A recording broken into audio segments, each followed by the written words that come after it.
સુરતમાં હૃદયદ્રાવક ઘટના બની હોય તેમ મોબાઈલની લત અને માતા પિતાના ઠપકાથી દુઃખી થયેલા ધોરણ 7ના વિદ્યાર્થીએ આપઘાત કરી લેતા હાલ સનસનાટી મચી જવા પામી છે.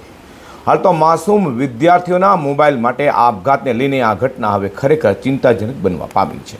સુરતમાં ખરેખર ફરી એક દર્દનાક કહો કે પછી માતા પિતા માટે ચેતવણીરૂપ કિસ્સો સામે આવ્યો છે, જેમાં મોબાઈલ એક પરિવારના હસતા રમતા બાળકનો ભોગ લઈ લીધો છે. વાત એમ છે કે સુરતના વેડ રોડ સ્થિત લક્ષ્મીનગર વિસ્તારમાં અત્યંત દુઃખદ ઘટના બનવા પામી છે.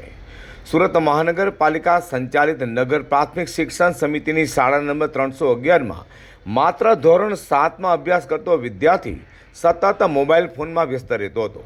સાંજના સમયે માતા પિતાએ તેને મોબાઈલ ફોન મૂકી અભ્યાસ કરવા ઠપકો આપ્યો હતો. મોબાઈલ માટે માતા પિતા દ્વારા અપાયેલા ઠપકો લાગતા જ વિદ્યાર્થીએ માઠું લાગી આવતા ઘરમાં દોડા વડે ફાંસો ખાઈ આપઘાત કરી લીધો હતો. ઘટનાની જાણ થતાં જ પરિવાર પર દુઃખનો પહાડ તૂટી પડ્યો છે અને સમગ્ર વિસ્તારમાં શોકનું મોજું ફરી વળ્યું છે. આ ઘટનાએ બાળકોમાં વધી રહેલી મોબાઈલ ફોનની લત, ભાવનાત્મક સંવેદનશીલતા અને માનસિક સ્વાસ્થ્ય અંગે ગંભીર પ્રશ્નો ઊભા કર્યા છે. હાલ પોલીસે સમગ્ર ઘટનાની તપાસ શરૂ કરી.